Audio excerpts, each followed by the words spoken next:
नमस्कार ओडिशा आपण देखुछंती न्यूज़ 11 ओडिया आसंतु जानिनबा आजिर प्रमुख खबर गुड़िक जदि आपण आम चैनल नुआ तेबे आम चैनल को लाइक शेयर सब्सक्राइब करिया को भूलंतु नाही। आसंतु नजर पकाइबा खबर गुड़िक उपर। प्रधानमंत्री मोदी आज उत्तर प्रदेश बाराबांकी अंचल में आयोजित एक विशाल जनसमावेश को संबोधित करिसेंती। मोदी एही अवसर में राम मंदिर प्रसंग ठारू आरंभ करी भारत पाकिस्तान विभाजन भली प्रसंग उठाई।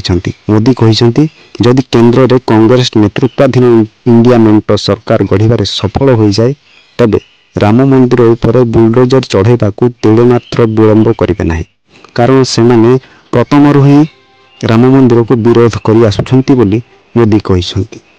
आज राज्य में द्वितीय पर्याय मतदान एथिपाई आज सरुछि प्रचार। शेष दिन में तीन प्रमुख दल प्रचार को जोरदार करिसेंती।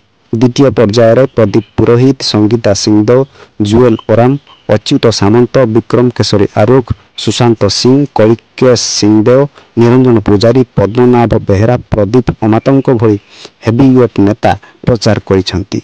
द्वितीय पर्यायर 5 संसदीय क्षेत्र एवं तत् अधीन आसुवा 35 आसन में मतदान हेबो।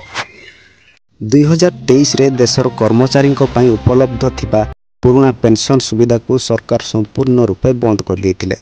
चलित वर्ष रे समस्त कर्मचारी को सरकार नेशनल पेंशन स्कीम ताहा मिलवा को जाउछि। पुणी थरे राज्य को पुणी फेरिला हिटवेव। 20-21 तारीख पर सतर्क सूचना जारी कला पाणीपाग केन्द्र।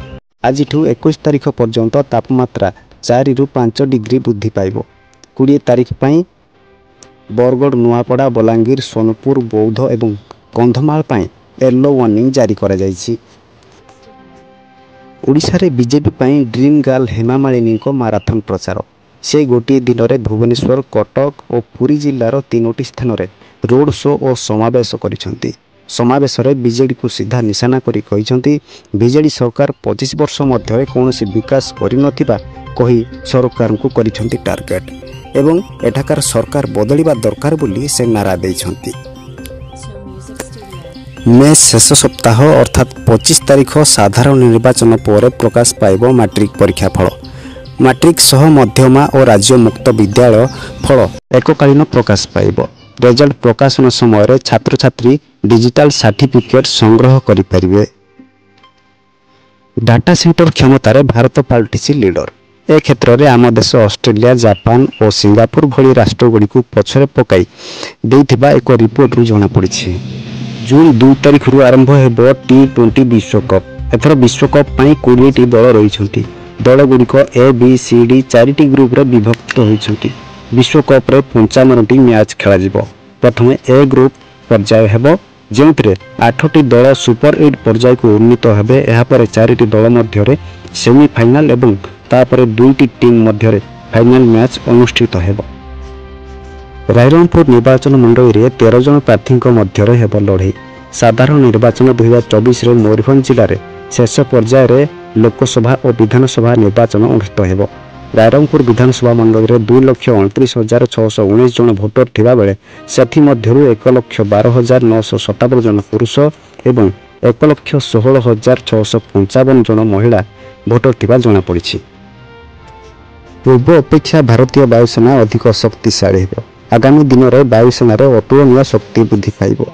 जुलाई सुधा प्रथम तेजस MK-1A युद्ध विमान भारतीय वायुसेना सामिल होगा जाउछि एवं प्रतिरक्षा मंत्रालय हिंदुस्तान एरोनॉटिक्स लिमिटेड को मार्च 2025 सुधा 18टी तेजस MK-1A युद्ध विमान जोगाण समाप्त करने को निर्देश दिया जायछि। गंजाम जिले में आज द्वितीय पर्याय मतदान अनुष्ठित हेबो। एही दिन गंजाम जिले में आसिका लोकसभा और 8टी विधानसभा निर्वाचन हेबो। भंजनगर, आसिका, सोरडा, सानखेमुंडी, पोलसरा, कविसूर्यनगर, खलिकोट और हिंजिड़काटू विधानसभा मतदान अनुष्ठित हेबो। 21 तारीख में पुणी आसिबे अमित शाह। मे 21 तारीख में अमित शाह ओडिशार 4टी स्थान में सभा करिवे। प्रथमे संबलपुर, एहापर परजंग और नयागढ़ सभारे जोग देबे अमित शाह। अमित शाह को गस्त को नहीं सूचना देइछंती बीजेपी उपसभापति गोलोक महापात्र। पाणीपाग आगामी 22 तारीख में लघुचाप क्षेत्र सृष्टि होबार संभावना रही। दक्षिण पश्चिम बंगोपसागर में लघुचाप क्षेत्र सृष्टि होगा संभावना रही पाणीपाग विभाग सूचना देइछि। प्राथमिक स्तर में उत्तर पूर्व दिगरे लघुचाप गति करें एवं केंद्रीय बंगोपसागर में अधिक घनीभूत होबार संभावना रही। मत्स्यजीवी को समुद्र भितर को न जावाई निर्देशनामा जारी करिछि भारतीय पाणीपाग विभाग।